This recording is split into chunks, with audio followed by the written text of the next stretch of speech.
The lonely guest, the golden chandelier light, danced across hundreds of crystal glasses as Zara Mitchell adjusted the strap of her simple black dress for the 5th time in 10 minutes. The grand ballroom of the Rosewood Manor buzzed with laughter and conversation, but she might as well have been invisible. Standing near the ornate marble pillar, she watched her best friend Jessica glide across the dance floor in her flowing white gown. Radiating pure joy as she danced with her new husband, Zara forced a smile and raised her champagne glass in a silent toast to the happy couple. Though her heart felt heavy, she should be celebrating, but instead she felt like an outsider looking through a window at a life she could never afford to live. Look at her, standing there all alone like a lost puppy, came a whispered voice from behind her. Zara's cheeks burned as she recognized the sharp tone of Victoria Sterling, one of Jessica's wealthy college friends. "I can't believe Jessica invited her marketing coordinator friend to such an elegant affair." "Well, she did help plan the wedding," replied another voice, though it sounded more dismissive than sympathetic. "Still, she looks so out of place among all these successful people, and arriving without a date? How embarrassing." Zara's grip tightened on her champagne flute. She wanted to turn around and tell them that she had built her marketing career from nothing, that she had worked 3 jobs to put herself through college, that she was proud of who she had become, but the words stuck in her throat like always. Instead, she moved toward the dessert table, hoping to disappear into the crowd. The 6-tier wedding cake towered before her, decorated with sugar flowers so delicate they looked real, she remembered.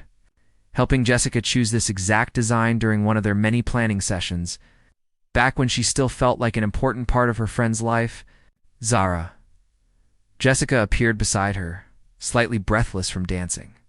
Her veil had shifted slightly, and her makeup was starting to wear, but she glowed with happiness. "I'm so glad you made it. The wedding wouldn't have been the same without you." "It's beautiful, Jess," Zara said, meaning every word. Everything turned out perfectly, though Jessica beamed and squeezed her hand. "That's mostly thanks to you helping me plan everything. I know this crowd isn't really your scene, but I wanted you here. You're family to me."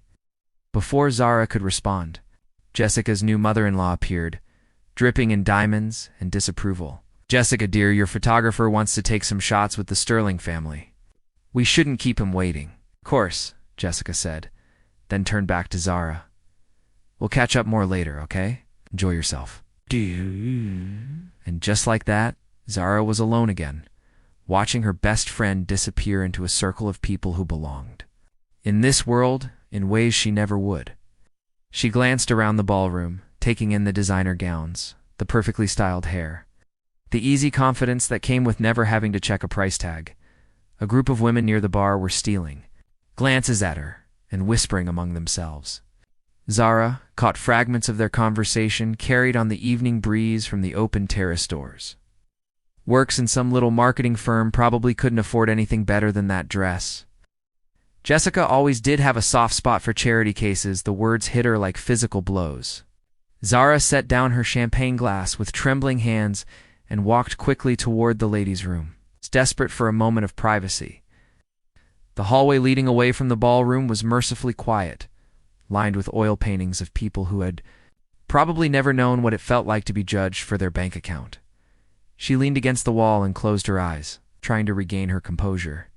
Growing up in a small apartment with her single mother, she had learned early that money talked and silence was the language of those who didn't have it.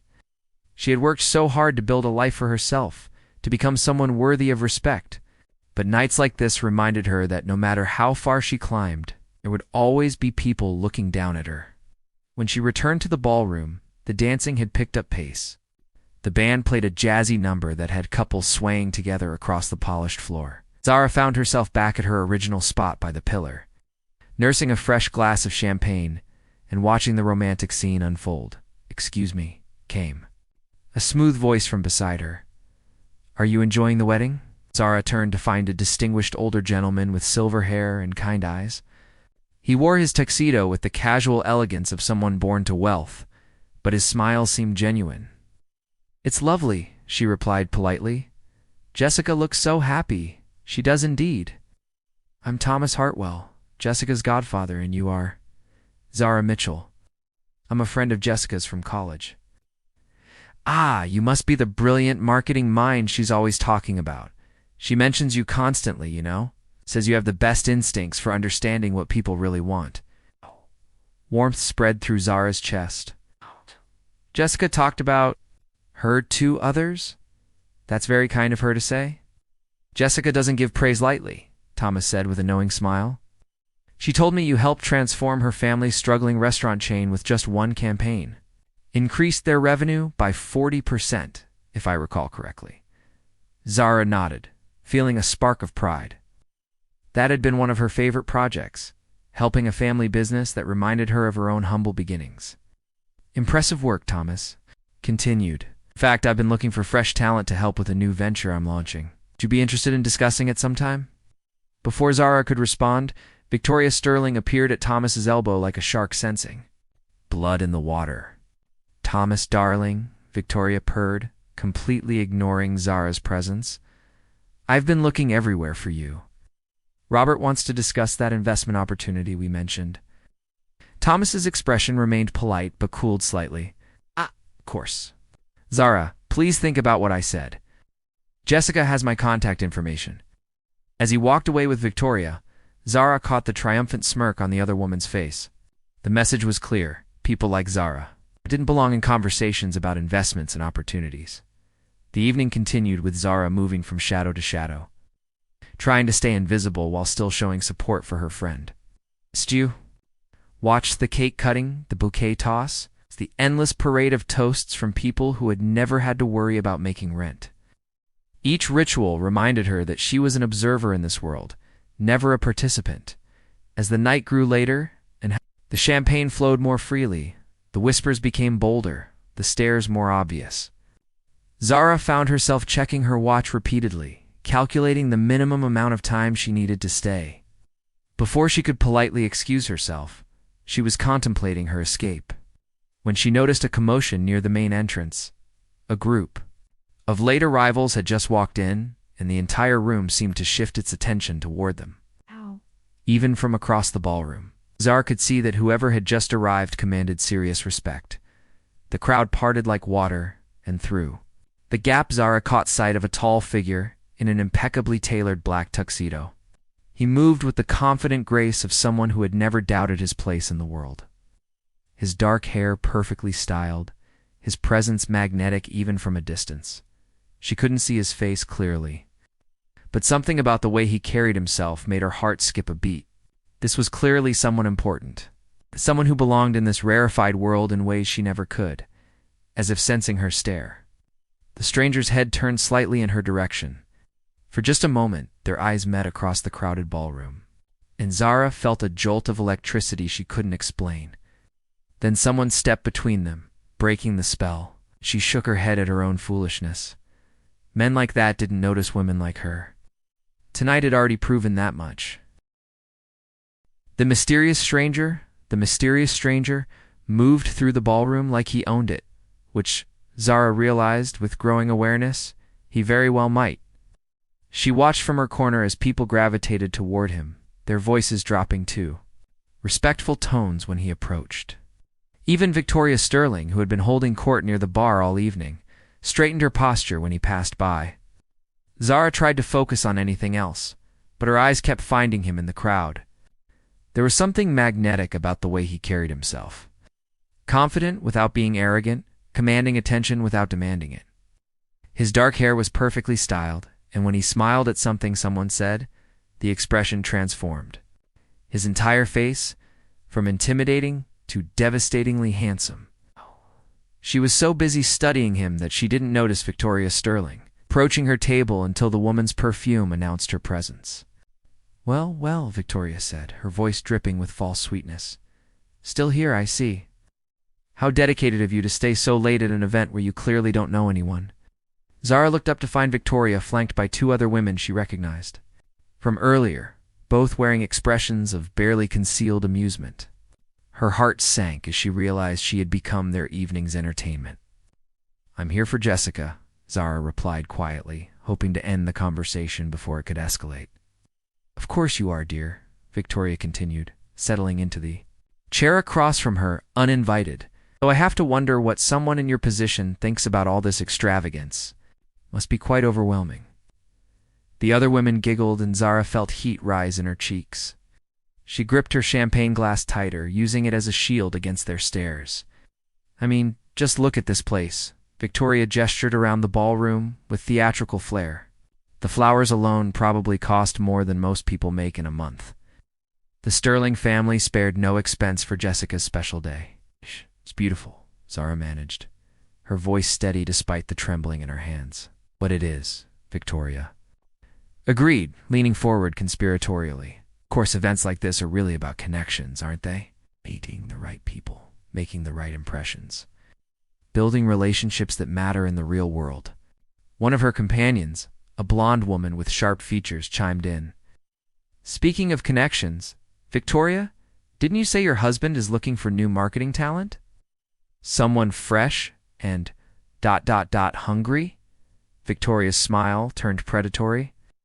He is, actually, though he's quite particular about the kind of person he works with. Education, background, social standing, all very important in his line of work. The implication hung in the air like poison. Zara set down her glass and started to rise. I should go check on Jessica. But don't rush off, Victoria said, her tone sharpening. I'm sure Jessica is busy with her new family. People in her position have to prioritize, you understand? Your childhood friendships can be so limiting when you're trying to build a certain kind of life. The words hit Zara like a physical blow. The suggestion that Jessica might outgrow their friendship, that she was somehow holding her best friend back, made her stomach twist with anxiety and hurt. That's enough. The voice came from directly behind Zara, deep and authoritative. She turned to find the mysterious stranger standing. There, his gray eyes fixed on Victoria, with an expression that could have frozen champagne. Victoria's face went pale. Damien, I didn't see you there. Clearly. His voice carried the kind of quiet power that made people step back. I believe you were just leaving. It wasn't a suggestion. Victoria and her companions gathered there. Clutches and departed without another word, leaving Zara alone with the man who had just rescued her from public humiliation. He moved around the table and took the seat Victoria had vacated, his presence immediately making the space feel smaller and more intimate. Up close, he was even more striking, sharp cheekbones, intelligent eyes, and a mouth that suggested both humor and determination. I'm sorry you had to endure that, he said, his voice gentler now. Victoria Sterling has always confused cruelty with sophistication. You didn't have to intervene, Zara replied, though she was grateful he had. Could have handled it. I'm sure you could have, he agreed, studying her face with surprising intensity. But you shouldn't have to. Not at a celebration. He signaled to a passing waiter who immediately appeared with fresh champagne. The level of service he commanded without even speaking told Zara everything she needed to know about his status. In this world, I'm Damien Cross, he said, extending his hand. Zara Mitchell. His handshake was firm and warm, sending an unexpected jolt of awareness through her system. The marketing genius Jessica talks about constantly. Zara blinked. In surprise? You know Jessica? Our families have been friends for years. She's like a little sister to me. His expression softened with genuine affection. She's very proud of you, you know? Says you have an intuitive understanding of what motivates people that most professionals spend decades trying to develop. The compliment, coming from someone who clearly moved in Jessica's new social circle, meant more than Zara wanted to admit. She's very kind. Jessica doesn't do kind, Damien said with a slight smile. She does honest, sometimes brutally so. Despite everything, Zara found herself smiling back. There was something about his presence that made her feel less alone, less like an imposter in this glittering world. Can I ask you something? He continued, his voice dropping to a more intimate tone. What would you say if I told you I needed a favor? Zara's pulse quickened. What kind of favor? Damien glanced around the ballroom, his expression becoming more serious. I've been avoiding someone all evening. Someone who's been trying to corner me about a business deal I have no interest in pursuing. He's persistent, and he's brought reinforcements. He nodded toward a group of men in expensive suits who were scanning the room with obvious intent. Even from across the ballroom, Zara could see they were looking for someone. The thing is, Damien continued, turning back to her, he's less likely to approach if he thinks I'm occupied. Understanding dawned, and with it, a mixture of excitement and terror. You want me to pretend to be your date? For the next hour or so, yes. His gray eyes met hers directly. I know it's presumptuous to ask, but you'd be helping me out of a genuinely uncomfortable situation. Zara's heart hammered against her ribs. The rational part of her mind screamed that this was crazy, that she was setting herself up for embarrassment or worse. But another part of her, the part that had been humiliated and dismissed all evening, whispered that this might be her chance to show people like Victoria Sterling that she belonged here too. What would I have to do? She heard herself asking. Just stay close. Let me introduce you to a few people. Laugh at my jokes, even if they're terrible. His smile was disarming. I promise to be the perfect gentleman. Before she could lose her nerve, Zara nodded. Okay. Damien's face lit up with genuine relief and something that looked like admiration. Thank you. You have no idea how much this means to me. He stood and offered her his arm. Shall we? Rose on slightly unsteady legs, hyper-aware of every eye that might be watching them. But as Damien guided her toward the center of the ballroom, his hand warm and steady on her arm, she felt something she hadn't experienced all evening. She felt like she belonged. Businessman Damien had been avoiding spotted them immediately, his predatory smile faltering when he saw Damien wasn't alone. Several other guests turned to look as they passed, their expressions shifting from curiosity to something approaching respect when they saw her on Damien's arm. Remember, Damien murmured near her ear, his breath warm against her skin. For the next hour, you're exactly where you're supposed to be. And for the first time, all evening, Zara believed it might be true.